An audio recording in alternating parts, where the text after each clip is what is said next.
बच्चों को दुआएं, बड़ों को सलाम। फ़िज़ा है मेरा नाम। यू वॉचिंग मॉर्निंग विद फ़िज़ा।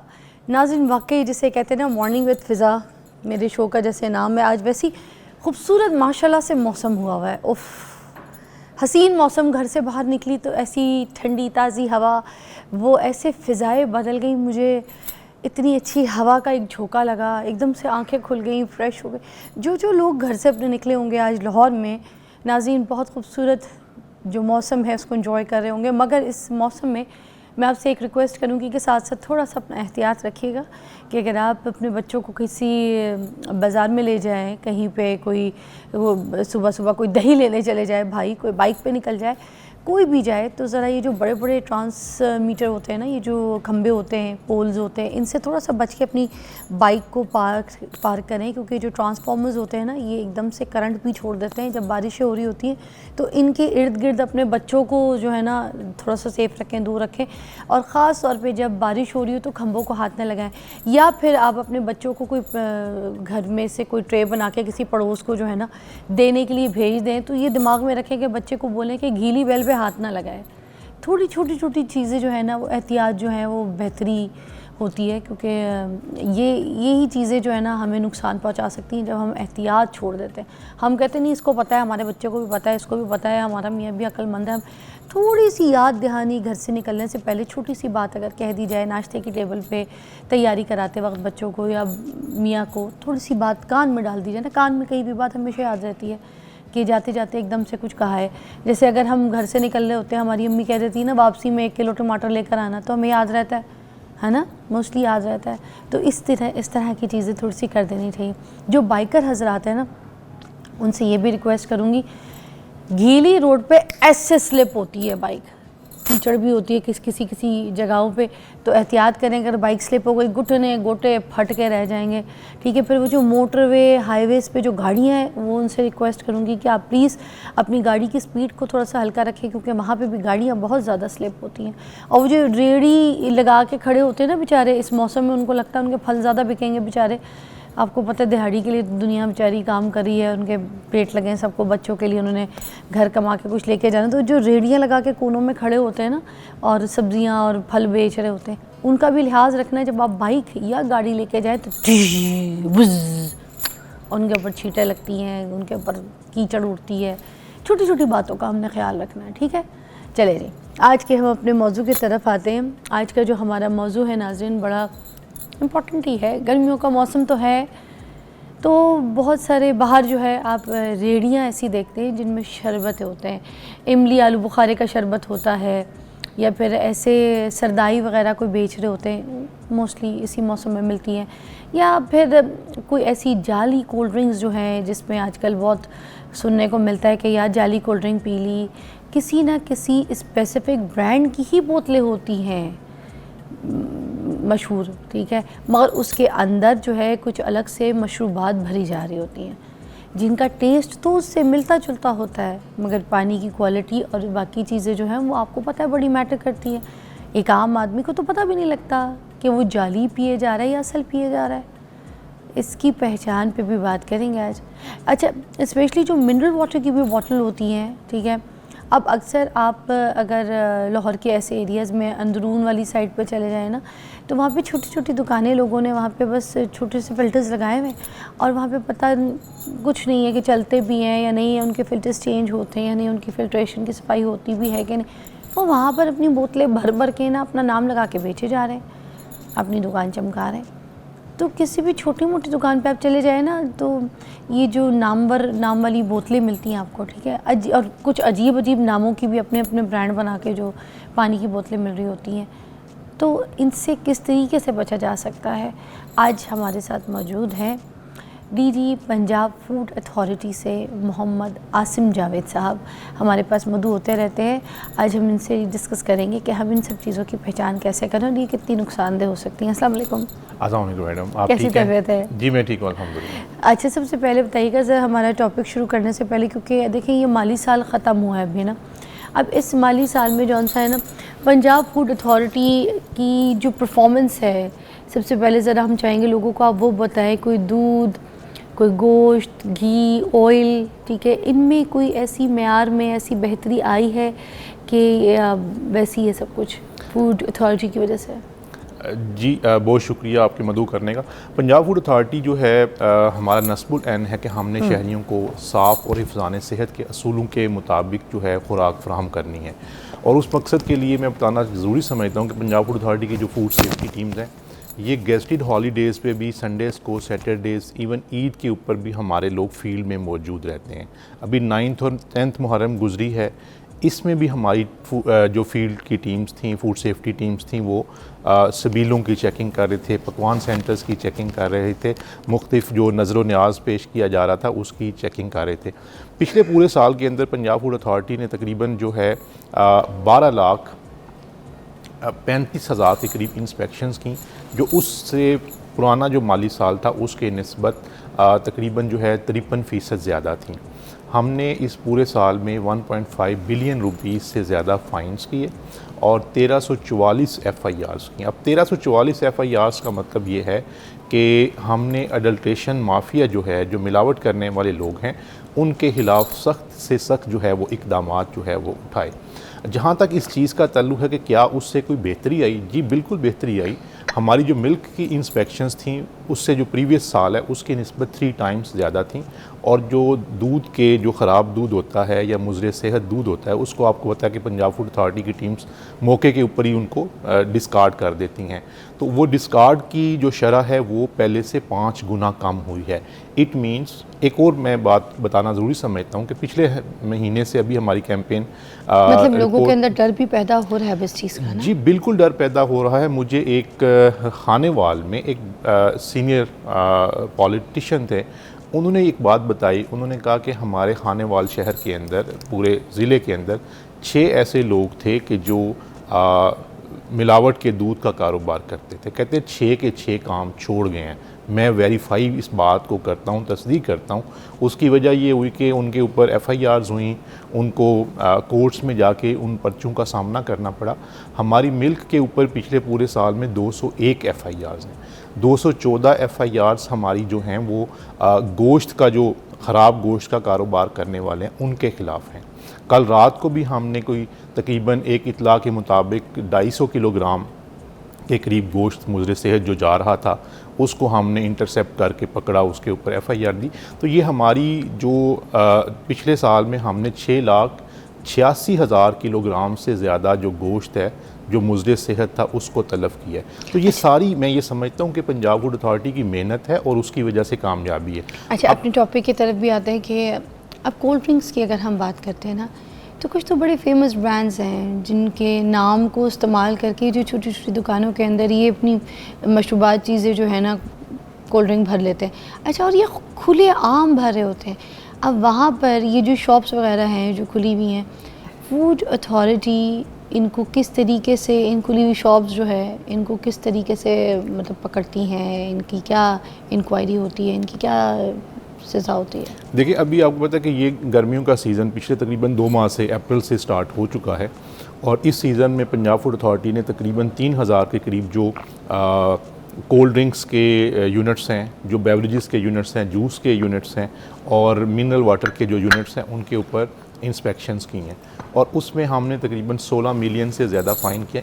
31 हमारी FIRs हैं वो मिलावट माफिया जो इस बिज़नेस में इन्वॉल्व है, और उसमें ऐसे भी लोग हैं कि जो मशहूर ब्रांड्स की जाली जो है वो बोतलें बना रहे थे। पिछले दिनों हमने एक बहुत बड़ा रेड किया जिसमें एक ही छत के नीचे तमाम लोकल मशहूर ब्रांड्स और तमाम जो, मगर घरों के अंदर तो अभी भी प्लांट्स लगे हुए हैं, लोग बना रहे हैं, लगा रहे हैं, भर रहे हैं बोतलों के अंदर। तो मैंने अर्ज़ किया कि पिछले 3 माह के अंदर हमारी 31 FIRs हैं इसी जो बेवरेजेस का मिलावट माफिया उनके ख़िलाफ़, और 73 हमने जो है वो उन यूनिट्स को बंद किया है।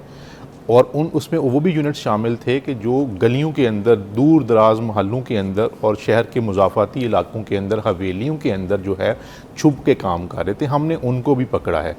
तो जहाँ तक इस चीज़ का ताल्लुक़ है, आप बच्चों के हवाले से थोड़ी देर पहले बात कर रही थी, मैं पेरेंट्स से गुजारिश करूँगा कि बच्चों को कोल्ड ड्रिंक से दूर रखें। ये जो है ना बच्चों की सेहत के लिए अच्छी नहीं है।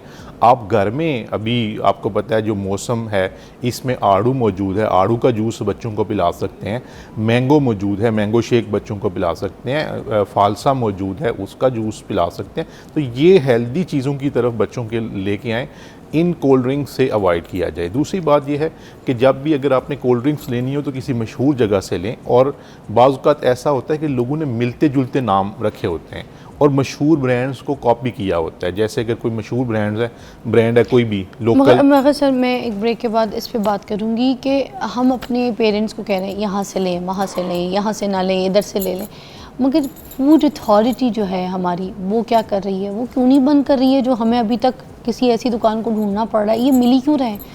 बात ये कि हम नहीं ले रहे मगर मिल क्यों रहे हैं? ये अपनी रेडी अपनी दुकान क्यों चला रहे हैं? ब्रेक के बाद बात करेंगे।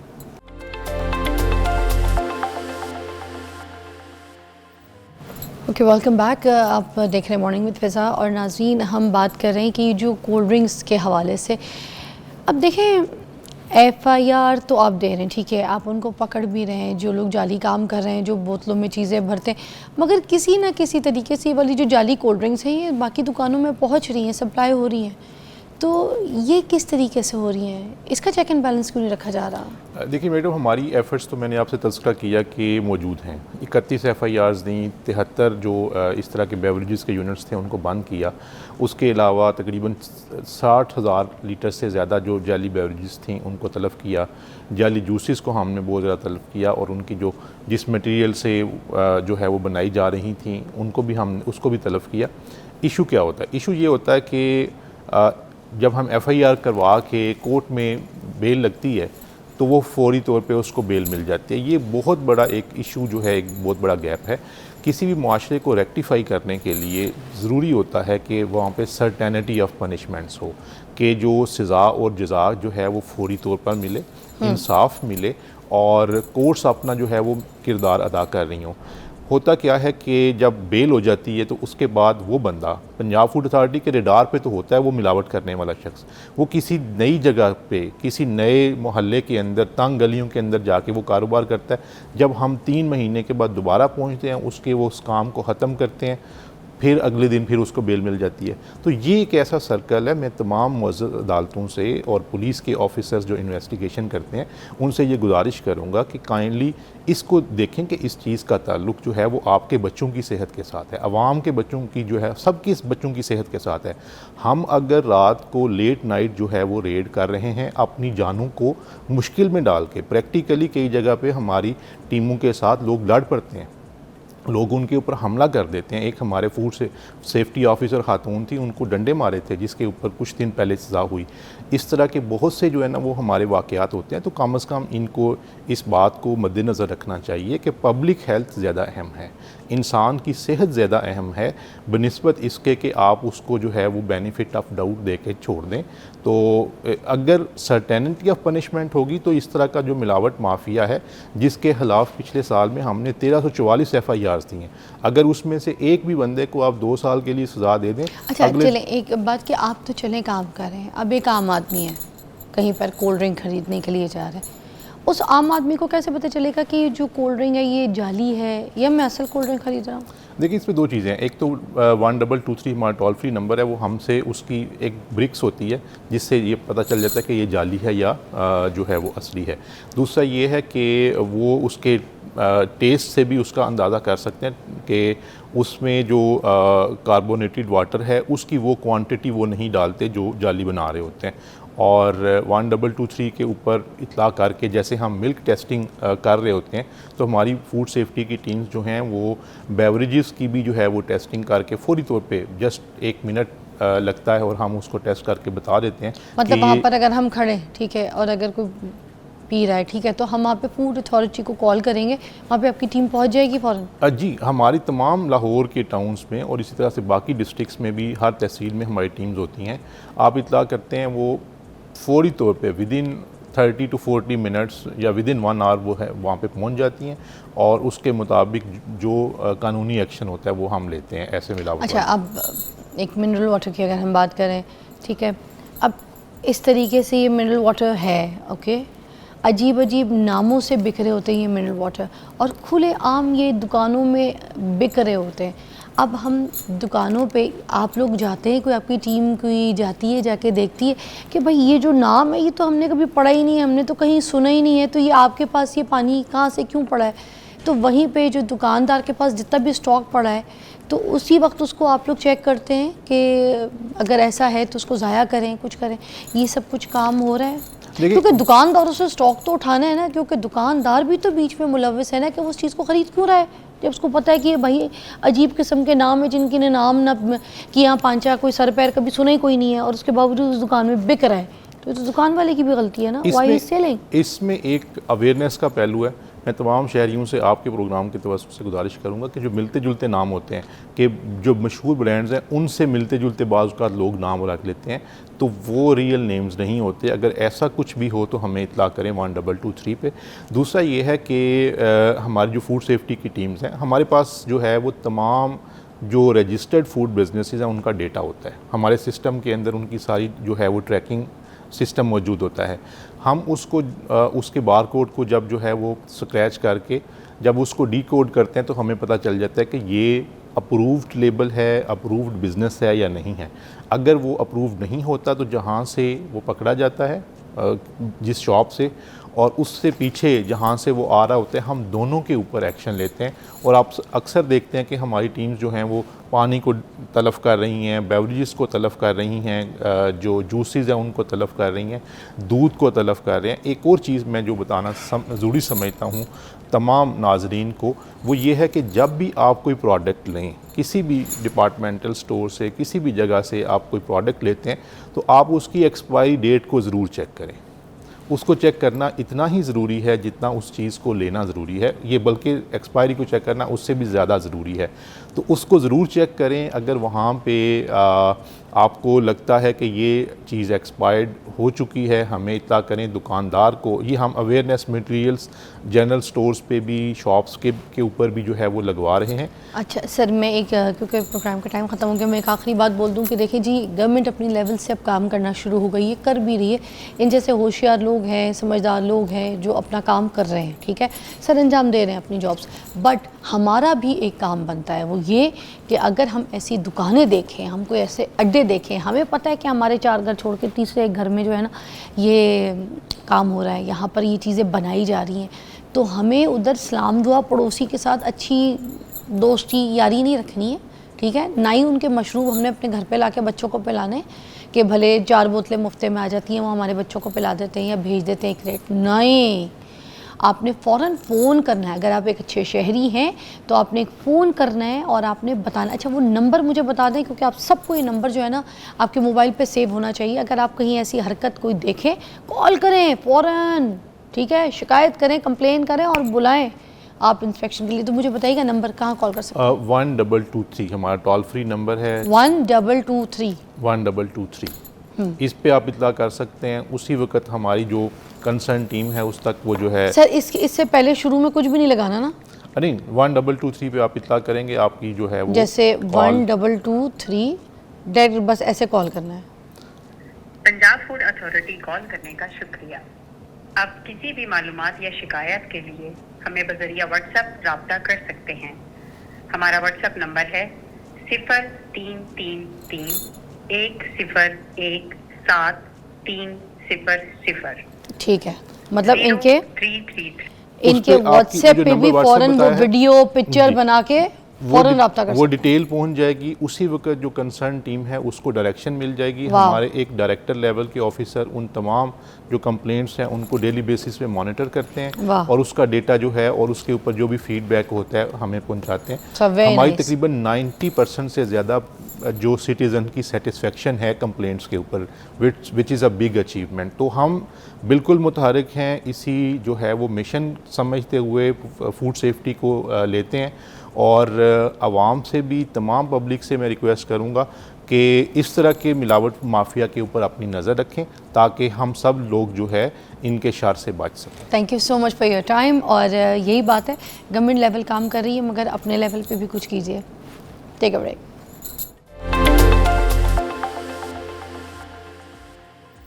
नाज़रीन, अभी हम बात करेंगे बच्चों के लिए। ये जो आजकल बच्चे हैं ना, उनमें आप देखें तो बच्चों के अंदर बेचैनी बहुत ज़्यादा नज़र आती है। एक तबीयत में चिड़चिड़ापन, थोड़े से बड़े हो जाएं, स्कूल जाना शुरू हो जाएं, तो फिर इतनी सी एज में डिप्रेशन में भी नज़र आते हैं। क्या ऐसी चीज़ें कि जिसकी वजह से ये जो बच्चे हैं डिप्रेशन की तरफ जा रहे हैं? क्या इनको पढ़ाई का बहुत ज़्यादा प्रेशर हो जाता है छोटी सी उम्र में? क्या मसला है इनके साथ? या फिर मैं आपको बताऊं, ये तो चलो हम एक दुनियावी बात करते हैं, मगर एक, क्योंकि मैं बीइंग अ मदर कुछ चीज़ों को आपके सामने रखना चाहूँगी, तो आप लोग भी शायद उसके साथ जो है ना अपनी चीज़ों को मैच करके कुछ चीज़ें समझने की कोशिश करें। आज के दौर में ना हमारे जो पेरेंट्स हम लोग जो बन गए, हम अपने बच्चों को सुनना पसंद नहीं करते, हम अपने बच्चों की बात नहीं सुनते। एक कहानी मैं आपके साथ नरेट करती हूँ। एक अली होता था, उसका एक बेटा था, ठीक है, था अच्छा, फर्माबरदार था, समझदार था, इंटेलिजेंट था, मगर थोड़ा सा खुदसर था, बोलता बहुत ज़्यादा था। जैसे छोटे बच्चे जो टीन एज की तरफ जाते हैं उनको बोलने बोलने का बड़ा शौक़ होता है। तो हुआ ये कि जब वो बोलना शुरू करे तो अब्बा उसको कहे चुप हो जाओ, बस अब नहीं बोलना, खामोश हो जाओ। फिर वो कहीं किसी महफिल में, मेहमानों में अपने अब्बा के साथ आके बैठ जाए तो फ़ौरन अब्बा उसको कहे मैं तुम्हें कितनी बार कहा है कि बड़ों के बीच में नहीं बोलते, बड़ों के बीच में बैठते क्यों तुम, जाओ यहाँ से। वो यही सुनता रहे, वो यही दिमाग में बिठाता रहे। एक दिन क्या हुआ कि स्कूल में तकरीब थी जिसमें तकरीर का मुकाबला था। उसने तकरीर की बड़े अच्छे तरीके से और वो ट्रॉफ़ी जीत गया। वो ट्रॉफ़ी लेकर घर आया तो अपने बाप के पास गया। अब बाप को जाके बोला कि बाबा आज भी आप मेरी सुनेंगे या मैं चुप ही कर जाऊँ। ये कहकर वो ट्रॉफ़ी लेके साइड पे चला गया। उस वक्त अली के पैरों तले ज़मीन निकल गई। उसको एहसास हुआ कि मैं जो फर्मा बरदार बाप होने का दावा करता हूँ, आज मैंने अपनी इतनी सी हरकत से अपने बच्चे का दिल तोड़ दिया। फिर उसी वक्त उसने जाके ये फ़ैसला किया कि मैं अपने बच्चे से माफ़ी मांगूंगा। उसने उसको पास बुलाया, उसको गले लगाया, उससे माफ़ी मांगी और उसको बोला कि बेटा मुझे माफ़ कर दो कि मैं तुम्हारी बात नहीं सुन सका, मैं तुम्हें समझ नहीं सका। उसके बाद अब अली का जो बेटा है वो भी बड़ा हो गया है और वो लोगों को कहता है कि आप जो है काम करें, मेहनत करें, बड़ों का अदब करें, उनकी रिस्पेक्ट करें, मगर उनसे सवाल पूछना नहीं छोड़े। क्या बात है। तो हम अपने बच्चों की सुनते नहीं हैं शायद। जब तक आप किसी की सुनेंगे नहीं तो एंजाइटी का शिकार हो जाएंगे।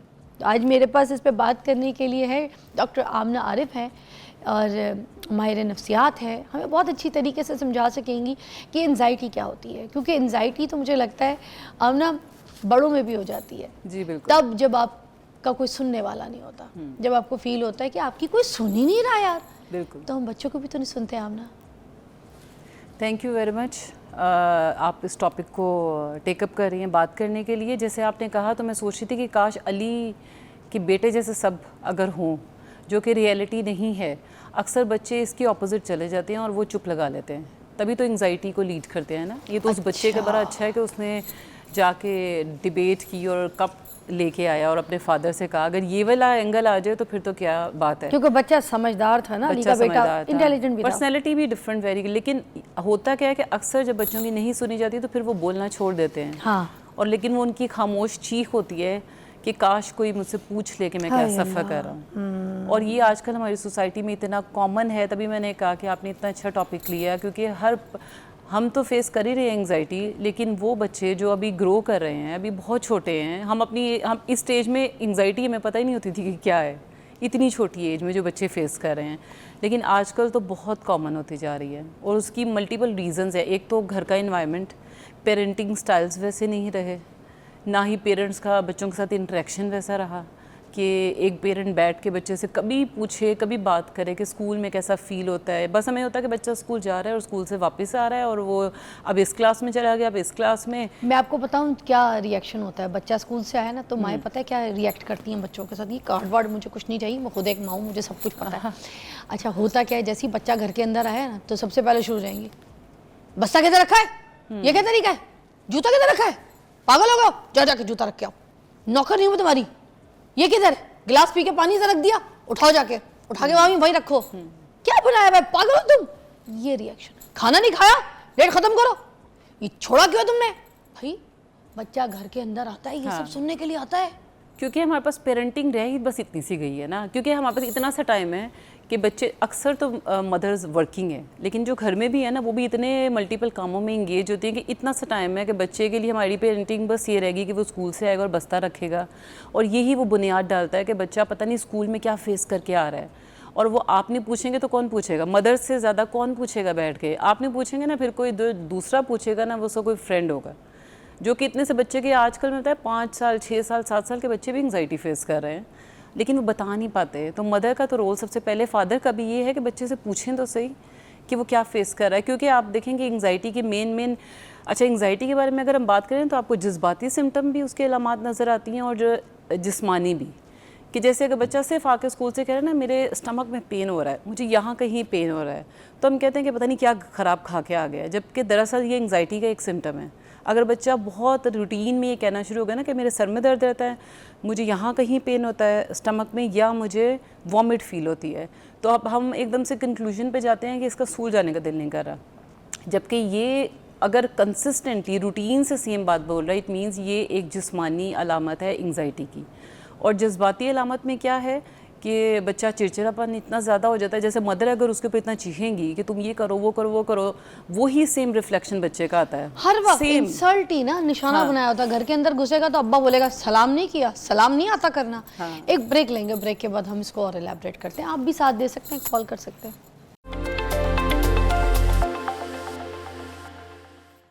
ओके जी, हम बच्चों की एंजाइटी के ऊपर बात कर रहे हैं। हमारे पास आमना मौजूद है। अच्छा आमना, हम ये बात कर रहे थे कि ये जो हम बच्चों की सुनते नहीं हैं, बच्चों के ऊपर रोब जताते हैं, बच्चों को हर बात पे कहते हैं नहीं अभी नहीं हो सकता, ये नहीं हो सकता, वो नहीं हो सकता, तो क्या हम बच्चों के साथ दोस्त नहीं बन सकते? उनकी एंजाइटी जिस वजह से उनको हो रही है क्या सुन नहीं सकते? और क्या ये नींद की वजह से भी होता है? क्योंकि बच्चे चिड़चिड़े जो मोस्टली होते हैं तो वो नींद की वजह से भी होते हैं, जब उनकी रातों की नींदें पूरी ना हो या उनकी कोई बात सुन ना रहा हो। अच्छा, पहले तो ये कि जो एंग्जाइटी जो हमारा टॉपिक है मेन, उसके बहुत सी अलामात में से एक अलामत ये भी है कि बच्चे की नींद डिस्टर्ब होती है। मतलब बगैर वजह के बच्चा नींद कभी ज़्यादा कभी कम नहीं कर रहा होता, कभी वीकेंड पे तो चल जाता है। लेकिन एंग्जाइटी का एक बहुत मेन फीचर ये है जो हमें एकदम से देखने में, बच्चा चिड़चिड़ा होता है, नींद डिस्टर्ब होती है, या तो बिल्कुल ही सोता रहेगा या बिल्कुल सोना छोड़ देगा, पूरी पूरी रात जाग रहे हैं। अच्छा वैसे बाय द वे हो सकता है पेरेंट्स, सुनने वाले पेरेंट्स के माइंड में आए कि आजकल तो वैसे भी वेकेशन चल रही है, बच्चे सोते कहाँ हैं, लेकिन उसमें उस वेकेशन की छुट्टियों में और एंग्जाइटी वाले सोने में डिफरेंस है। जब वेकेशन में बच्चे वैसे सोते हैं, खाते पीते हैं, तो वो खुश नज़र आते हैं।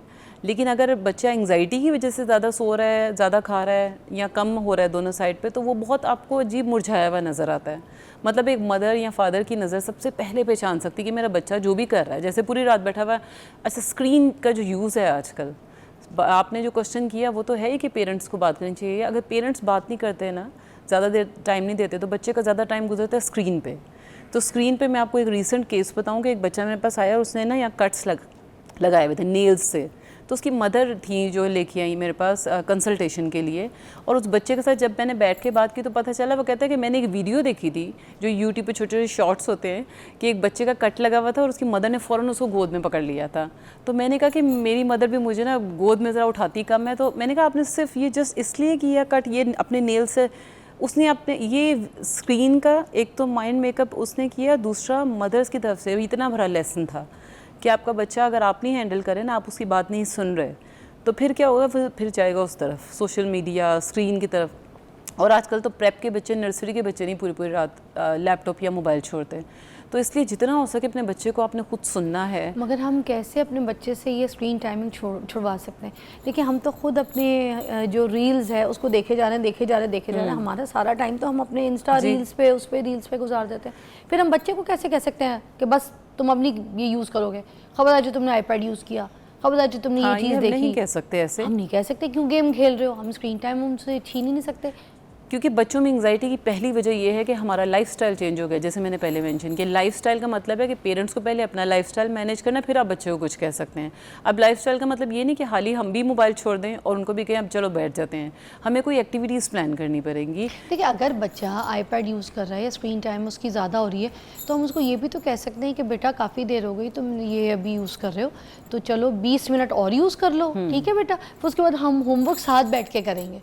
हम ऐसी भी तो बात कर सकते हैं ना, बिल्कुल, ऐसे भी कर बस सकते उसके हैं, बाद लेकिन- होमवर्क करो जाके, ये वाली हाँ। बात है। हम साथ बैठ के होमवर्क करें। एक ब्रेक के बाद आप इसको जरा एलैबोरेट कीजिएगा। हम अभी बात कर रहे हैं बच्चों की एंजाइटी के ऊपर, आपको दोबारा मिलते हैं ब्रेक के बाद।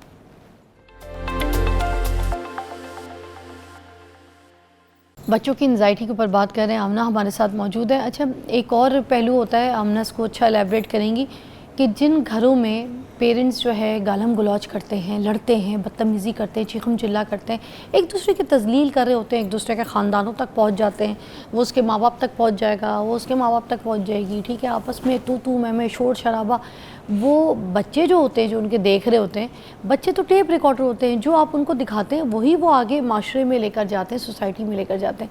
तो ये भी तो एक बच्चों की एंजाइटी है ना, कि बच्चे किस माहौल में परवान चढ़ रहे हैं और किस तरीके के माहौल में तरबियत पा रहे हैं, फिर वो बाहर यही चीज़ें तो लेके जाएंगे। बिल्कुल। और सबसे भरकर ये कि ऐसे जैसे आपने बताया कि पेरेंट्स, जैसे माँ है तो वो बाप की फैमिली की बुराई कर रही है, मतलब जब आपस में लड़ रहे हैं, और वो अब दोनों, वो उसके दादा का घर है, वो उसके नाना का घर है, तो बच्चे जब उन्हीं फैमिली से मिलते हैं तो फिर वो उस कॉन्फ्लिक्ट में होते हैं कि अब मैं इनसे अच्छा बिहेव करूं या मैं वो याद रखूं जो माँ बाप ने कहा था। हाँ, मेरी माँ ने कहा था कि इसने ऐसा किया है, हाँ, तो और ये बाप ने शख्स कहा था मेरे वो लिए ऐसा। हाँ बुरा ही है। तो बच्चा अल्टीमेटली, आप सिर्फ और सिर्फ अगर कुछ कर रहे हैं ना बच्चे के सामने, आप देखें कि यूजुअली पहले बचपन में, हमारे बचपन में माँ बाप ने कोई बात भी करनी होती थी तो बच्चे के सामने नहीं करते थे। इवन यहाँ पे तो अभी बात हो रही थी कि एक केस में कि बच्चे की फीस अगर स्कूल में नहीं दी जा रही ना, तो वो भी पेरेंट्स बच्चे के सामने बैठ के बात कर रहे हैं। तो बच्चा सिर्फ बहुत से प्रेशर अपने अंदर रखता है और शेयर नहीं कर पाता है। बच्चा अपने बाप से कोई चीज़ या माँ से कोई चीज़ डिमांड करते तो आजकल बोल देते होते हैं कि हमारे ना हालात ठीक नहीं है, हाँ। अभी मेरी ये डील नहीं हुई तो मैं ये करवा दूंगा, ये कर दूंगी। ये भी तो गलत बात है, बच्चों के साथ ये चीज़ें तो नहीं शेयर करनी चाहिए। यही तो उनका कह क्या रहे हैं ताल्लुक कि इस ये चीज़ से? लाइफस्टाइल चेंज है, जो हम कहते हैं बड़े मॉडर्नाइज हो गए, जबकि हमारे पेरेंट्स हमारे से ज़्यादा समझदार इसलिए थे कि हमें नहीं कभी पता कि वो क्या अफोर्ड कर सकते हैं और क्या नहीं कर सकते, क्योंकि हम उनसे मांगते थे और वो मैं तरीके से समझा देते थे। लेकिन जैसे हम डायरेक्टली बोल देते ना, अभी पैसे नहीं है, अभी ये देखो, ये मतलब हम बच्चे के साथ बच्चे के लेवल पे जाके नहीं सोचते, हम अपने लेवल पे उसको लेके आ जाते हैं कि ये सारी डिटेल उससे वो शेयर कर देते हैं जो अभी उसकी एज के अकॉर्डिंग नहीं उसको पता चलनी सारा चाहिए। दिन वो उस एंजाइटी में रहता है। तो अच्छा, बच्चे को हम ये भी डिप्रेशन देते हैं, तुम बाबा से ज़्यादा प्यार करते हो, तुम मामा से ज़्यादा प्यार नहीं करते, माँ और बाप कहेगा तुम माँ से ज़्यादा प्यार करते हो, तुम बाबा से। ये भी बच्चे को एंजाइटी का शिकार करते हैं। ये आपने बहुत अच्छी बात की। और इससे होता क्या है कि बच्चा मतलब फिर बच्चा फादर से परमिशन लेता है, माँ को पप्पी कर लूँ, मतलब एक केस में ये देखा है, और माँ के पास आके कहता है कि बाप के पास चल जाऊँ, आप नाराज़ तो नहीं है। मतलब इस हद पे हम गिर गए कि एक बच्चा अपने फादर से पूछेगा कि माँ को प्यार करूँ, माँ से पूछेगा कि, और ये सोचें कि उस बच्चे की दिमागी हालत क्या होगी उस सिचुएशन में। अच्छा, फिर बच्चे को ये कह भी देते हैं ना, ये तो इसी का है, ये तो माँ का है, ये अपनी माँ का ही है। अच्छा, और बच्चों में ना बांट देंगे बच्चे। नहीं, लेकिन आपको मैं बताऊं कि बच्चे आजकल आंसर करते हैं, वो कहते हैं आप माँ बाप दोनों मेरे लिए इक्वल हो। ये बच्चे आंसर करते हैं कि हम उसको जितना मर्जी कहते हैं तुम तो माँ की हो, तुम तो बाप की हो, तो वो आपको चुप करवा देता है ये कह के कि आप दोनों तो मेरे माँ बाप हैं, क्योंकि वो माँ बाप को एक चीज़ देख रहा होता है, ये हमने अपने आप को डिवाइड किया होता है कि वो तुम्हारा है, वो तुम्हारा है। बच्चा ऐसे देख रहा होता है कि मेरे माँ बाप है, एक चीज़ है दोनों। तो हम जितना अच्छा, तो ये बेसिकली हम सिर्फ अपने बच्चे को ना कॉन्फ्लिक्ट, जहनी तौर पे परेशान और ये चीज़ों में डालते हैं। अब ना बच्चे के सवाल से आज के दौर में जो पेरेंट्स हैं वो इतना चिढ़ते क्यों हैं, इतना घबराते क्यों, इतना गुस्सा क्यों खाते हैं? बच्चे का लर्निंग प्रोसेस जो है वो उसके सवाल से ही शुरू होता है ना। जब बच्चा सवाल नहीं करेगा तो सीखेगा कहाँ से? सीखने के प्रोसेस बेसिकली होता ही है कि उसमें गलती होती है, और यही तो है कि अगर आपने अपने बच्चे को एंजाइटी से बचाना है ना, तो परफेक्शनिज्म का टैग पहले उससे उतारें। और मैं आपको बल्कि एक इंटरेस्टिंग बात बताऊं, ये इस तरह की चीज़ें जो सब पेरेंट्स को सोचना है कि कहीं आप अपने बच्चे में अपना बचपन तो नहीं देख रहे। मतलब ये एक रिसर्च थी, उसमें मल्टीपल हज़ारों लोगों से डाटा लिया गया और ये एक रियलिटी सामने आई कि जो बचपन में हम नहीं कर पाए ना। एक ब्रेकिंग न्यूज़ है, आपको दोबारा ज्वाइन करते हैं, स्टे ट्यून।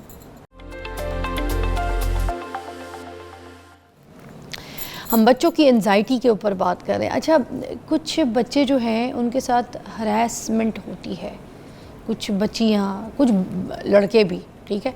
अब ऐसी छोटी उम्र में उनको बैड टच या फिर उनको गंदी निगाह से देख लिया जाता है, बच्चों को पता चल जाता है, मगर बच्चे छुपा रहे होते हैं, अंदर ही अंदर ना घबरा रहे होते हैं, बोल नहीं रहे होते हैं। बच्चे सारे घर वालों के साथ बैठे हुए भी ना एक अपने एक फेज़ में होते हैं, उनको अपनी एक जो दुनिया है ना वो अच्छी नहीं लग रही होती है, और उनको घबराहट होती है, उनका सांस रुक रहा होता है, उनको यही सारी चीज़ें जो आप बोल रही। तो ये जो हरासमेंट है, ये भी तो बच्चों की एक एंजाइटी का बहुत बड़ा सबब है, बहुत कि वो बड़ी चीज़ अंदर ही है, अंदर जी। रख रहे हैं और बोल नहीं पा रहे हैं। क्योंकि वो बोल इसलिए नहीं पा रहा है कि जब एक वही है कि पेरेंट्स ने या फादर ने या मदर ने कॉन्फिडेंस नहीं दिया कि आपके साथ कुछ भी होता है तो आपने आके मुझे बताना है। और अगर बच्चा नहीं भी बता रहा है तो आपको बैठ के बच्चे से पूछना है। जैसे मैंने कहा, उसे पूछें कि उसको किसी के घर गए थे या स्कूल में कैसा एक्सपीरियंस चल रहा है। उसकी वजह क्या है, जैसे आपको बच्चे के बिहेवियर में चेंज नज़र आना शुरू हो जाएगा, वो ज़्यादा वही वजह से मैंने पहले कहा मुरझाया हुआ नज़र आएगा, डरा डरा नज़र आएगा, वो ज़्यादा डरने लग जाएगा डिफरेंट चीज़ों से। ऐसे बच्चे की निशानी ये है कि वो कॉन्फिडेंटली मार्केट में, जैसे अगर पेरेंट्स के साथ जाता है, मार्ट में जाता है, तो वो सिंपल काउंटर पे जाके पहले खुद पेमेंट कर रहा था, अब वो बच्चा घबराता है, वो किसी को पैसे पकड़ाने से भी घबराता है। इस तरह के केसेस जो मेरे पास आए तो वो उनमें ये चेंजेस नज़र आए कि वो बैड टच किसी अंकल ने या किसी ने किया फैमिली में, वो पेरेंट्स तक नहीं पहुंचा, लेकिन बच्चे के बिहेवियर में ये डिफरेंस नज़र आया कि वो डरना शुरू हो गया। वो घर में, अपने ही घर में एक से दूसरे रूम में डरना शुरू हो गया और पेरेंट्स से कहना शुरू हो गया कि अच्छा मैं कहीं जाऊँगा तो आप मेरे साथ रहेंगे, मेरे साथ साथ रहेंगे। मतलब वो बार बार मेक श्योर करते हैं कि कहीं अकेले तो नहीं छोड़ देंगे। माँ के पल्लू के पीछे कुछ हाँ, बच्चे ज़्यादा घुस रहे चिपकना होते हैं, शुरू हो जाते हैं। वो कहते हैं हाँ कितनी प्यारी बच्ची है, वो माँ के पल्लू के पीछे घूम। ये वो सिम्टम है जो हमें अंडरस्टैंड करना है कि कुछ ना कुछ ऐसा है जो बच्चे के, ये कहते हैं ये उसकी खामोश पुकार है कि मुझसे पूछें कि मेरे अंदर क्या तूफान आया हुआ है। और वो बच्चा है, उसको नहीं पता चलता कि इसको एंग्जाइटी कहते हैं या इसको डिप्रेशन कहते हैं या ऐसी टर्मिनोलॉजी, ये उसको सिर्फ इतना पता है कि मेरे साथ कुछ हो रहा है जो मुझे परेशान कर रहा है और मेरा कोई पूछने वाला नहीं है। या जैसे ही हम उसके साथ बैठ के उसको कॉन्फिडेंस देंगे ना कि आप हमें बताएं, और हमें कैसे पता चलेगा, ये सारी अलामात देखते हुए। कुछ भी नहीं है ना, बच्चा ज़्यादा हर वक्त आपको ना चुप चुप बैठा हुआ नज़र आएगा, या उसकी वो, जैसे मैंने पहले कहा, बहुत पेन का हर वक्त एक कंप्लेन करता रहेगा। और ख़ास तौर पे जो आपके बच्चे के स्टमक का पेन होता है, उसके मैदे की जो दर्द है, इसका डायरेक्टली लिंक इससे है कि वो परेशान है। बहुत कम है कि वो फूड पॉइजनिंग भी होती है, लेकिन जो कांस्टेंट बार बार रिपोर्ट कर रहा है, तो ये जो बच्चे का आपको चिपके रहना, डरे रहना, कॉन्फिडेंस एकदम से आसमान पे, मतलब बिल्कुल ऐसा कॉन्फिडेंट बच्चा था और वो एकदम से डरना शुरू हो गया है। वो मार्केट में भी जा रहा है या वो कुछ जगहों पे जाने से, अच्छा एक बड़ा इंटरेस्टिंग वाक़या था कि एक प्रेप की क्लास का बच्चा और उसके स्कूल से ट्रिप जा रहा था, और वो बच्चा बहुत सोशल था, बच्ची थी बहुत सोशल थी, लेकिन वो ट्रिप में उसके पेरेंट्स ने उनसे कहा कि तुम जाओ और अपने फ्रेंड्स को ज्वाइन करो, और उसने ट्रिप भी मिस करना शुरू कर दिया। इस हद तक बच्चे जाते हैं कि जो चीज़ें उनको पहले पसंद थी वो आहिस्ता आहिस्ता उनको छोड़ना शुरू कर देते हैं। मतलब एक छोटे से बच्चे को, नर्सरी प्रेप की क्लास के बच्चे को कितना अच्छा लगता है अगर स्कूल में टीचर्स, और बाय द वे वैसे स्कूल की बात हो रही है, बुलिंग, एक बात हमने जिक्र नहीं किया कि बुलिंग आपके पीयर्स तो समटाइम करती हैं, दूसरे बच्चे आपको कोई ताना दे दिया, आपका कलर थोड़ा सांवला है तो उस पर टीचर्स भी आजकल बुलिंग का सोर्स बने हुए हैं। मतलब टीचर्स को पता नहीं चलता शायद, यहाँ पे एक साइको एजुकेशन की ज़रूरत है, टीचर्स की ट्रेनिंग की ज़रूरत है। स्कूल इतना बड़ा सोर्स है छोटे बच्चों के लिए खास तौर पे, क्योंकि वो बच्चे पेरेंट्स के बाद स्कूल पे रिलाई कर रहे होते हैं, तो टीचर्स ट्रेनिंग की बहुत ज़्यादा ज़रूरत है, क्योंकि समटाइम्स सिर्फ टीचर्स ही हैं जो उनको नहीं शायद पता होता या पता होता है कि वो भी बुली कर रहे होते हैं बच्चे को। वो कोई ऐसा किस हिसाब से, जैसे कि वो उसको आते कह देते तुम्हें तो पता नहीं, ये क्या फजूल, हमेशा ही लेट आते हो, ये बच्चा तो लगता है ये कर ही नहीं पाएगा, जब तुम स्कूल ही नहीं आओगी या तुम स्कूल ही नहीं आओगे तो तुमने तो बस तुम्हारे ग्रेड ऐसे ही आने हैं। मतलब अभी रिजल्ट भी नहीं हुआ, कुछ भी नहीं हुआ, एक बच्चा घर की परेशानी में या वो एंग्जाइटी फेस कर रहा है घर में, और वो बच्चा स्कूल अवॉइड कर रहा है और वो स्कूल लेट पहुंचा है, तो एक तो वो घर में फेस करके आ रहा है, आगे से टीचर ने कमेंट कर दिया कि इसके क्या नंबर आने हैं, ये तो स्कूल में आते ही लेट है। कुछ ना ये जो पेरेंट्स मीटिंग होती है ना, मैं कभी कभी इसके थोड़ी सी खिलाफ हूँ, आप बीइंग अ मदर इस चीज़ को शायद एग्री करें। जब पेरेंट्स मीटिंग होती है तो अच्छा, जैसे मैं और मेरे हस्बैंड तो आपको पता है सेपरेट है, बट उसके बावजूद जब फ़राल की कोई पेरेंट्स मीटिंग हो हम दोनों जाते हैं साथ, और साथ बैठे होते हैं और टीचर की सुन रहे होते हैं। तो मोस्टली ये होता है कि जब फ़राल होती है ना साथ, तो मैं उसको ये कहती हूँ फ़राल आप जाएँ अपने बच्चों में थोड़ी देर खेलें। तो मुझसे ना ये मुझे नहीं अच्छा लगता कि बच्ची साथ बैठी और उसकी कोई भी बात है या बुराई है, उसकी कोई वीकनेस है, वो उसके मुंह पे बताई जा रही, ये यहाँ पे बिल्कुल ठीक नहीं है, ये यहाँ पे ये करती है, ये क्लास छोड़ के चली जाती है, टेंशन नहीं होती है, ये क्लास में सो रही होती है, ये क्लास में चुपके से खा रही होती है, ये बातें बात करती है, कोई भी बात मुझे, इसलिए मैंने कहा कि कोई भी टीचर्स की कंप्लेन ट्रेनिंग उसके सामने नहीं, बिल्कुल ऐसे ही है। तो मैं इसको ना बहाने से भेज देती हूँ और फिर बैठ के सुनती हूँ, मैं बिल्कुल तरीके से सुनती हूँ, और फिर मैं उनके साथ एक कंपनी बनाती हूँ, पूरी एक ग्रुप बनाती हूँ जिसमें मैं डिस्कस करती हूँ कि अब हम इसको किस तरीके से ठीक कर सकते हैं। तो आपको खुद सबसे पहले इसकी सजेशन देनी चाहिए आगे, जो मैं कह रही हूँ कि टीचर ट्रेनिंग की ज़रूरत है, कि ये मेंटल हेल्थ का पार्ट है। तो आप बोले ना अभी इस प्लेटफॉर्म से कि टीचर्स को बिल्कुल रिक्वेस्ट करें, आपके जितने भी स्कूल के इदारे हैं, आप बोले, खुद बोले कि प्लीज़ ये जो है ना, ये बच्चों को बिठा के जो आप पेरेंट्स के सामने पेरेंट्स मीटिंग दो, पेरेंट्स के साथ सेपरेट, कुछ स्कूलों में सेपरेट भी होती है, मैं ये नहीं कहूँगी कि नहीं होती है, कुछ स्कूल है स्मार्ट, मगर हर स्कूल नहीं है, हर स्कूल में ये चीज़ें नहीं है, बच्चे को साथ बिठा के, जी।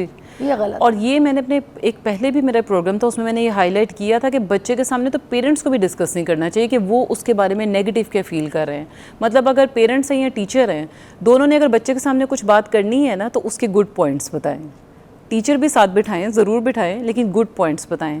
द मोमेंट आपने उसके बारे में कुछ उसकी वीकनेस बतानी है ना तो वहाँ पे होना चाहिए कि आप टीचर बच्चे से कहें, नॉट मदर, टीचर बच्चे से कहे। और ये स्कूल का प्रोटोकॉल होना चाहिए कि आप बच्चे के सामने अच्छी बातें बताएं, और जैसे उसकी वीकनेस है तो फिर बच्चे को स्पेयर करें और किसी एक्टिविटी में जो प्री प्लान्ड हो कि इस टाइम के बाद बच्चा चला जाएगा। अगर हम इस चीज़ का ख्याल करें, और यही मेरा पॉइंट है हाईलाइट करने का कि फैमिली तो अपनी जगह पे ठीक है, स्कूल भी एक बहुत बड़ा सोर्स है बच्चे की एंग्जाइटी क्रिएट करने में या उसको थोड़ा काम डाउन रखने में। तो ये तो बिल्कुल आपने अच्छा पॉइंट रेज किया कि पेरेंट टीचर मीटिंग में ये किया जा रहा और होता भी है। मैंने देखा छोटी छोटी बातें बच्चे फील करते हैं। मैं अपने भी फ्लैशबैक में जाऊँ ना, देखिए हर चीज़ हम अपने आप से नरेट करके चीज़ें ज़रा रिलेट करके बात करते हैं तो हमें चीज़ों को समझ आती है। जब मैं बहुत छोटी थी और मेरी अम्मी मुझे 2 बसें बदल के स्कूल छोड़ने के लिए जाती होती थी ना, तो मोस्टली 2 बसों में लेट हो जाती थी। कभी कोई भरी भी बस आती थी, चढ़ नहीं सकते थे। कभी होता था कि बस ही नहीं आ रही है तो फिर कोई और बस बदल के फिर दूसरे रूट से फिर तीसरी बस बदल के स्कूल जा रहे हैं। तो इस तरह से कभी मोस्टली मैं लेट हो जाती होती थी स्कूल। फिर 3 भाई बहन थे, पहले अम्मी किसी को उतारती थी, फिर किसी को, फिर हम, मेरी बारी आती थी। तो होता ये था कि जब बिठाती थी ना प्रिंसिपल या टीचर अम्मी को भी साथ, तो ये बोलते थे why she is late, why she is coming late. तो अम्मी साथ खड़ी होती थी तो मुझे बड़ा बुरा लगता था कि मैं अम्मी की बात ना बोलूं कि अम्मी घर से लेट निकली या अम्मी को पराठे बनाने में लेट हो गया, मैं नाश्ता कराने में, लंच बॉक्स देने में, रास्ते में। तो मैं अपने ऊपर दिल करता था उसी वक्त मैं बोलना शुरू कर देती थी कि मैं लेट हो गई, मुझे वॉमिट हो गई थी, मुझे ये हो गया था, मैं गिर गई थी, मैं लेट उठी हूँ, मैं अपने ऊपर ले रही होती थी और मेरी अम्मी देखती थी। तो ये भी बड़ी एक एंजाइटी होती है कि बच्चे ये भी नहीं बर्दाश्त करते कि कोई प्रिंसिपल, टीचर, कोई भी आपके पेरेंट्स के साथ भी हार्श हो। यस। तो ये सारी चीज़ें बच्चों के सामने नहीं, मतलब बच्चों का मैंने देखा दिमाग बहुत छोटा है, बहुत छोटे हैं। बच्चों को छोटी उनकी एज के अंदर रहने देना चाहिए। हमें उनको बड़ा नहीं बनाना चाहिए, उनसे बड़े सवाल नहीं करने चाहिए, बच्चों से बच्चों वाले सवाल करने चाहिए, बच्चों के सामने बच्चों वाली बातें करनी चाहिए। और जैसे मैंने अभी आपने वही सेम पॉइंट रेज किया कि एक तो बच्चा घर में, आपको क्या पता कि कौन सा बच्चा किस एनवायरनमेंट से वहाँ, किस सिचुएशन से वहाँ पहुँच रहा है। जैसे अभी आपने कहा कि वो 3 बच्चों को छोड़ना है तो पहुँचते पहुँचते लेट हो जाते हैं। और हो सकता है कि कुछ पेरेंट्स घर में बच्चे को एंग्जाइटी से, मतलब वो फेस कर रहा है बच्चा, और उसको पहले काम डाउन करते हैं। जब वो रेडी होता है फिर वो स्कूल जाता है। वो रोज सब बच्चों की तरह नहीं जाता कि कुछ कुछ बैग पकड़ाओ चले गए। तो टीचर्स भी तो माएँ होती हैं, बच्चों से ऐसे पूछने से इसीलिए आपने लेट नहीं होना, क्लास मिस हो जाती है, स्टार्ट अच्छा, ये वैसे एक अजीब भी कह सकते हैं कि ये एक डायलेमा है कि बीइंग मदर मुझे भी टीचर्स को कहना पड़ता है कि आप इस तरह से मोटिवेट करें ना, आप ऐसे मोटिवेट करें। यही मैंने कहा कि there is a need to psycho educate. Teachers को पता होना चाहिए कि आप कितने रिस्पॉन्सिबल हैं बच्चे की मेंटल हेल्थ के लिए। और एंग्जाइटी डिप्रेशन जितना फैल रहा है उसके लिए आप ये ना सोचें कि ये तो इतना है, इसको क्या एंग्जाइटी होनी है। टीचर्स को मैंने खुद बीइंग मदर टीचर से रिक्वेस्ट किया, देखिए आप ये वर्डिंग यूज़ करें, आप ये रीइंफोर्समेंट यूज़ करें तो बच्चा आएगा स्कूल, कैसे नहीं आएगा। ऐसे तो ये चीज़ें out from the class, you let out. अच्छा, इसमें ना एक और चीज़ फिज़ा जो मिस अभी हम कर रहे थे कि जो ब्रेक से पहले बात कर रहे थे हम कि हम अपने बचपन को भी समटाइम अपने बच्चे में देख रहे होते हैं। तो ये भी एक है कि बच्चे को आप इतना ओवर फीड भी ना करें कि जो बच्चा मांग भी नहीं रहा आप उसको फ्री में मार्केट से चीज़ें लेके देते जा रहे हैं क्योंकि बचपन में आपको नहीं मिली। इससे क्या होता है कि जब उसको नहीं मिलेंगी ना तो वो ओवर प्रोटेक्शन भी एंग्जाइटी का एक सोर्स बनेगी। अरे वाह, थैंक यू सो मच, बहुत बहुत शुक्रिया। बहुत अच्छे तरीके से हमने आपके सामने आज का ये शो एंजाइटी जो है बच्चों के अंदर क्यों ज़्यादा बढ़ती जा रही है इसको एलैबोरेट किया है। होप आप अपने बच्चों का अच्छा ख्याल रखेंगे, उनकी एंजाइटी जो है वो दूर करेंगे और सिर्फ मुझसे वादा करें कि आप सुनने वाले पेरेंट्स बनेंगे। बस आप जब सुनने वाले बन जाएंगे ना तो आपके बच्चे आपके साथ खुद ही ठीक हो जाएंगे। ब्रेक के बाद मिलते हैं।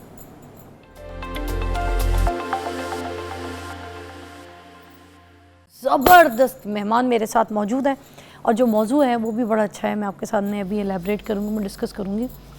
हाँ जी,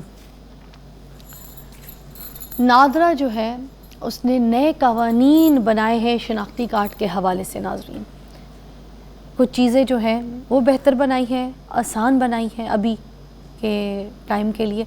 और ये कवानीन जो है तकरीबन 2009 में तब्दील हुए थे और 23 साल बाद दोबारा जो है इनमें अब तब्दीली की गई है। नए कवानीन क्या हैं इसके ऊपर आज हम बात करेंगे। हमारे साथ जो मेहमान मधु हैं जिनको हमने यहाँ पे बुलाया है, तो सैयद शबाहत अली साहब हैं, तर्जुमान नादरा हैं, तो इनसे ये सारे सवाल पूछेंगे हम आज, ठीक है जी। अस्सलाम वालेकुम जी वालेकुम सलाम।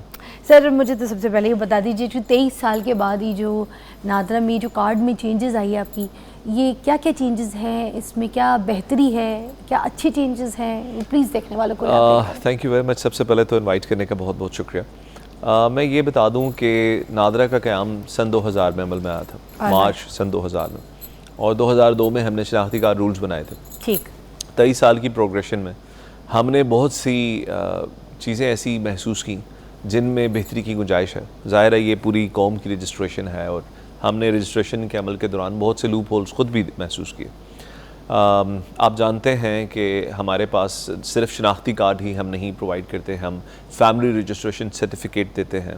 आप सबके पास अपना अपना FRC होगा जिसमें ये होता है कि आपके माँ बाप कौन हैं, बहन भाई कितने हैं, और फिर एक आपकी जो मैरिड फैमिली है उसकी डिटेल्स होती हैं। उस सर्टिफिकेट के अंदर कुछ करेक्शंस करनी थी, सो उसके साथ साथ जो चाइल्ड रजिस्ट्रेशन सर्टिफिकेट क्या है, करेक्शन करनी थी, क्या चेंजेस FRC के अंदर बुनियादी तौर पे हमने सबसे बड़ी तब्दीली ये की है फ़िज़ा कि वो अब एक लीगलाइज्ड डॉक्यूमेंट बन चुका है। अच्छा। यानी उससे पहले वो एक लीगल डॉक्यूमेंट नहीं था। आप आई, आपने काउंटर पे पहुंची, आपने थंब लगाया, आपकी जो फैमिली कॉम्पोजिशन आ रही है हमने उठा के आपको दे दी, आपने ली और आप चली गई। उसके ऊपर आपका कोई अंडरटेकिंग नहीं था कि मेरी फैमिली कॉम्पोजिशन दुरुस्त है या नहीं है। हमने ये फ़ील किया कि बहुत से लोग मुख्तलिफ वजूहात के बिना पे अपनी फैमिली कॉम्पोजिशंस पूरी ज़ाहिर नहीं करते। कुछ केसेस में जायदाद में हिस्सा नहीं देना चाहते, तो बहनों को नहीं शो कर रहे होते। कुछ केसेस में गलत इंक्लूजन्स हुए होते हैं फैमिली में, यानी कि 3 भाई हैं तो चौथा भाई किसी को पैसे पकड़ के बना दिया हुआ है, या वो इस तरह के मामला हैं। सिमिलरली बाज़ लोगों ने मल्टीपल मैरिजेस की हुई हैं लेकिन वो उनको वहाँ पर रिफ्लेक्ट नहीं करा रहे। तो इस तरह की चीज़ें थी बहुत सारी, जिसकी वजह से पूरा जो आपका फैमिली स्ट्रक्चर है वो चूँकि शो नहीं हो रहा, तो कोई ना कोई अपने हिस्से से या अपने हकूक़ से महरूम हो रहा है। अब जैसे अगर किसी शख्स ने 4 शादियाँ की हुई हैं, 3 शादियाँ की हुई हैं, तो उसकी बीवी उसकी ये हिस्ट्री देख सकती है कि उसकी बीवी उसकी पूरी फैमिली कॉम्पोजिशन देख सकती है, सारा कुछ देख सकती है। एब्सोल्युटली। ओके। तो अगर वो किसी और से रिश्ता करना चाहता है, शादी करना चाहता है, तो लड़के का पहला ये इंक्वायरी भी हो सकती है। जी बिल्कुल, वो उसके मोबाइल फ़ोन पे वो जाएगा, वो अपनी नादरा की ऐप खोलेगा, उसकी मिसेज अगर उससे रजिस्टर्ड है वो अपनी नादरा की ऐप खोलेंगी और पूरी फैमिली कॉम्पोजिशन सामने आ जाएगी। वाह। तो ये एक बड़ा इंपॉर्टेंट फैक्टर है। तो अब ये भी हो गया है कि जो आएगा वो अपनी फैमिली कॉम्पोजिशन चेक करेगा। जो मोबाइल पे करना चाहते हैं वो मैं आपको भी उसके बारे में बताता हूँ। जो सेंटर पे जाना चाहते हैं वो पूरी तफसीलात देख के उसको साइन ऑफ करेंगे। अच्छा। कि मैं डिक्लेयर करता हूँ कि मेरी इतनी ही बहन भाई हैं, मेरे इतने ही बच्चे हैं, इतनी ही बीवी या बीवियाँ हैं, एंड देन साइन ऑफ के बाद ये है कि अगर उसमें कोई चीज़ आपने बाद में छुपा रखी है तो it can be subject to legal consequences. अच्छा, कुछ लोग जैसे बच्चे अडॉप्ट करते हैं, ठीक है, अपनी फैमिली में जैसे ही बच्चा पैदा हुआ तो ले लेते हैं, ये बहन का बच्चा हमने ले लिया, ये भाई का बच्चा हमने ले लिया, लोग ले लेते हैं, अडॉप्ट कर लेते हैं। फिर उसके बाद वो उन बच्चों को रजिस्टर्ड करवा लेते हैं अपने नाम से, तो उनको तो ये पता होता है कि इनकी अपनी औलाद है, ठीक है, और वो उनके ID कार्ड में, उनके FRC में, उसमें भी शामिल हो जाते हैं, बट वो रियल नहीं होते उनके, ठीक है। तो एडॉप्शन का एक अलग आप लोगों का जो है वो सिस्टम है जिसको फॉलो करके बताया जा सकता है कि अडॉप्टेड चाइल्ड है। जी एब्सोल्युटली। जो आपकी फैमिली रजिस्ट्रेशन सर्टिफिकेट है FRC जिसके बारे में हम बात करें, उसमें एक ख़ास इसके लिए हम वर्ड यूज़ करते हैं जिसको हम कहते हैं गामा फैमिली। और गामा फैमिली में आपकी वो कॉम्पोजिशन आ रही होती है कि आपने एक बच्चा या चंद बच्चे अडॉप्ट कर रखे हैं तो वो आपके जो बायोलॉजिकल तभी जो आपके बच्चे हैं उनके अलावा अलग से शो हो रहे होते हैं, आपकी गामा फैमिली में शो होते हैं। तो वो भी FRC के अंदर ये प्रोविज़न भी शामिल है। और इस हवाले से मैं ये भी बताता चलूँ कि ये आपके मोबाइल पर जो पाक आइडेंटिटी एप्लीकेशन हमने एक मुतारफ़ करवाई है, पाकिस्तान की जो फ्री बिजनेस एप्लीकेशंस मौजूद हैं उनमें highest rated application in the country. अगर आपने ज़िंदगी में एक मरतबा शनाख्ती कार्ड बना रखा है तो आपको नादरा के सेंटर जाने की ज़रूरत नहीं है। आप अपने मोबाइल से अपनी पिक्चर लें, आप अपने मोबाइल से अपने फिंगर्स का इम्प्रेशन लें, आप अपने मोबाइल से अपना शनाख्ती कार्ड अप्लाई करें, अपना FRC अप्लाई करें। जैसे आप मुझे भी बता रही थी कि आपको ट्रैवल करना होता है, बाज़ वक़्त आपको FRC बहुत अर्जेंसी में चाहिए, आप बच्चों के साथ ट्रैवल कर रही हैं, आप इस पर अप्लाई करें, आपको PDF में आपके फ़ोन के अंदर ही डाउनलोड हो जाएगा, आप वो प्रिंट कराएं। नादरा के ऑफिस आपको जाने की ज़रूरत नहीं, अगर आप एक दफ़ा ज़िंदगी में शनाख्ती कार्ड बना चुकी हैं, you don't need to go. अच्छा, लोगों को बताइए CRC में जो तब्दीली आई है वो क्या क्या है? चाइल्ड रजिस्ट्रेशन सर्टिफिकेट, सबसे पहले तो मैं आपको ये बता दूं कि 18 साल की उम्र होने तक ये आपका एक ऐसा वाहिद डॉक्यूमेंट है जो आपको कोई शनाख्त देता है। और क्योंकि 18 साल की उम्र में हम शनाख्ती कार्ड बेफॉर्म भी इसको ही कहते हैं इसी को ना? बेफॉर्म भी कहते हैं। तो प्रॉब्लम एक बहुत बड़ा ये था कि पाकिस्तान में 18 साल की उम्र से पहले, मगर इसमें ये भी तो तब्दीली आई ना कि अब ये फैमिली के साथ नहीं होगा, अलग अलग ही होगा। वो तो मैं उस बारे में बता दूं, पहले मैं इसका तारुफ करवा दूं कि 18 साल की उम्र होने तक आपका ये वाहिद डॉक्यूमेंट था और इस पर कोई तस्वीर नहीं थी। यानी आपने अगर 4 बच्चे रजिस्टर करा रखे हैं तो जब आप उनको शनाख्ती कार्ड बनवाने के लिए लाएंगी तो हमें पता लगेगा कि कौन से बच्चे हैं। स्टेट को, रियासत को, हुकूमत को उनकी तस्वीर, उनके बायोमेट्रिक्स का पता आइडेंटिटी लगेगा। चाहिए। तो हमने अब ये किया है, सबसे जो पहली चीज़ है कि हमने इसी साल के शुरू में पहले उनके जो 10 साल से बड़े जो बच्चे हैं उनके बायोमेट्रिक्स और चेहरे के इम्प्रेशन यानी कि पिक्चर लेना शुरू की। अब हमने जो CRC में चेंजेस किए हैं उसके बाद ये है कि 3 साल से बड़े बच्चे की हम पिक्चर लेंगे। 3 साल से पहले के लिए कोई चेंजेस नहीं है।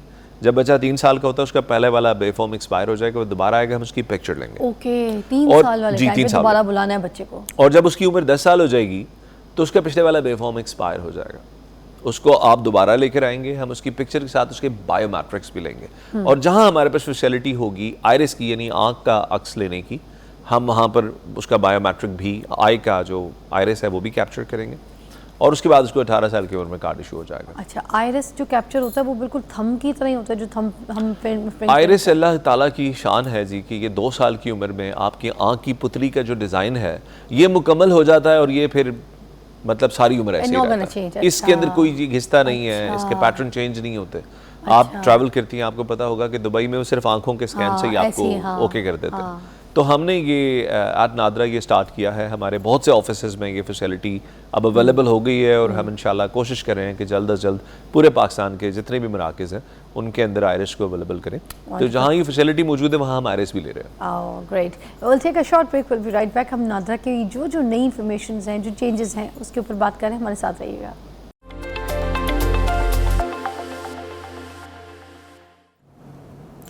अच्छा जी, ये जो टेस्लन कार्ड है ये क्या चीज़ होती है? क्या ये शहरियों के लिए कोई नई चीज़ है? ये पुरानी चीज़ है जी। ये बेसिकली आपका ने देखा होगा कार्ड के अंदर आपका जो कार्ड होगा उसमें एक चिप लगी हुई होगी। So it's called a smart card.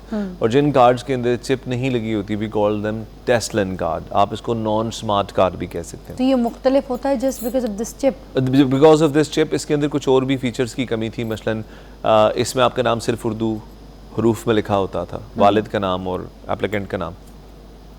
तो ये चिप वाले कार्ड के फ़वाइद क्या हैं? चिप वाले कार्ड के अंदर आपको चिप लगी हुई है। चिप के अंदर आपका बायोमेट्रिक डाटा स्टोर है। जो डाटा बाहर है वही डाटा उसके अंदर भी है।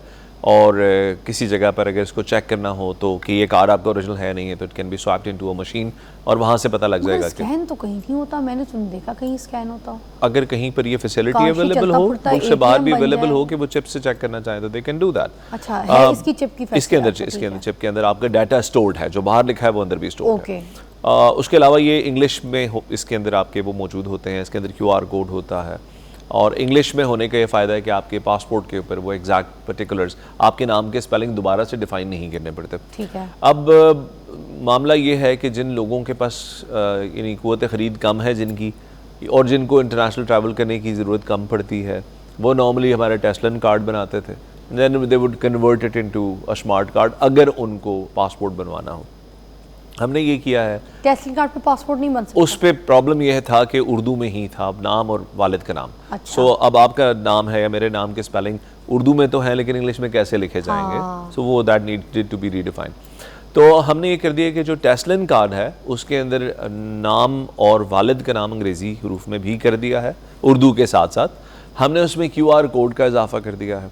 QR कोड से ये होता है बेसिकली कि आपका जो कार्ड है उसको स्कैन करके आपके हमारी नादरा की जो एप्लीकेशन है उसमें आप उसकी डीमटीरियलाइज वर्जन डाल सकते हैं।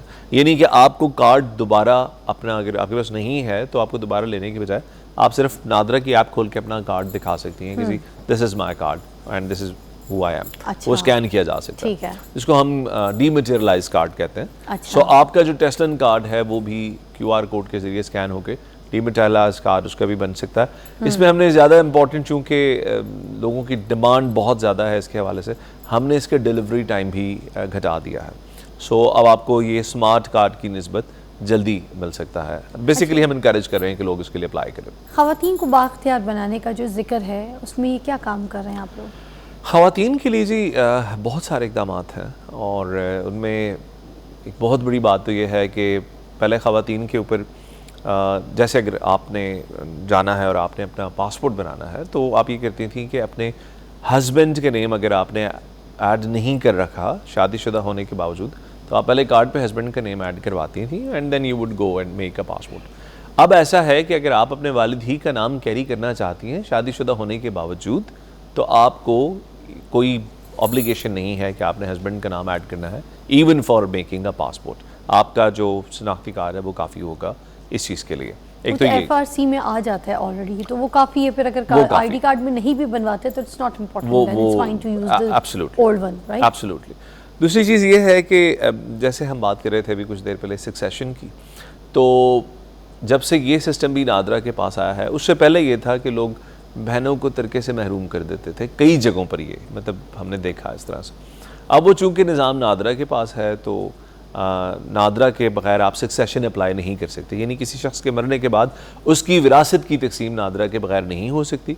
उसमें जितनी बहनें हैं, जितनी बेटियां हैं, जब तक वो अपना सिग्नेचर नहीं करेंगी, अपना बायोमेट्रिक नहीं देंगी, उनके वालिदैन के जायदाद की तकसीम नहीं। आखिरी सवाल है कि ये जो स्कैम्स होते हैं, ये जो कॉल्स आती हैं हमें, हमारा सारा डाटा उनके पास चला जाता है, तो ये किस तरीके से हमारा डाटा उनके पास जाता है? ये क्या क्या ऐसी उनके पास की होती है कि दे हैव एवरीथिंग? अच्छा, एक तो मैं इस पे ये सबसे पहले बता दूं कि नादरा की तरफ से कभी भी आपसे कोई इन्फॉर्मेशन नहीं मांगी जाएगी इस तरह की, क्योंकि ज़ाहिर है नादरा के पास आपकी सारी इन्फॉर्मेशन ऑलरेडी मौजूद है और नादरा के अपने ऑफिसर्स भी आपकी इन्फॉर्मेशन तक एक्सेस नहीं कर सकते जब तक आप बायोमेट्रिक नहीं देंगे। How come the scammers, you know, when they call, they know everything about us. आपकी जो डाटा है वो सिर्फ नादरा के पास नहीं है, बहुत से अदारों के पास है। आप जब सिम निकलवाने जाते हैं तो आपने शनाख्ती कार्ड की कॉपी देते हैं, you actually leave a copy, photo copy of your CNIC, तो कहीं ना कहीं वो डाटा भी तो कंपाइल हो रहा होता है। नहीं, वो मैं वेंडर्स की बात कर रहा हूँ कि इवन उनके पास होता है। सिमिलरली आप देखें जो लोग जॉब्स के लिए अप्लाई करते हैं, गवर्नमेंट जॉब्स के लिए अप्लाई करते हैं, वो पूरी अपनी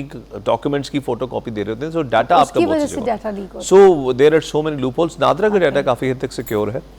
और टाइम सॉरी ख़त्म हो गया, बट बहुत और भी कुछ जानने को, बट मुझे लगा आज की ये चीज़ें जो थी बहुत इंपॉर्टेंट थी, जो चेंजेस थे, ये जो औरतों के लिए भी आपने स्पेशलिस्ट कार्ड के लिए अब जो है काम किए हैं, तो मुझे लगता था ये बताना आवाम को बहुत ज़रूरी है। दिस इज़ ऑल्सो अवेयरनेस का आज का ये सेगमेंट था। बहुत शुक्रिया, आपसे बहुत जल्दी फिर मुलाकात करेंगे, तब तक आप भी अपना ख्याल रखें, हम आपसे मिलते हैं कल।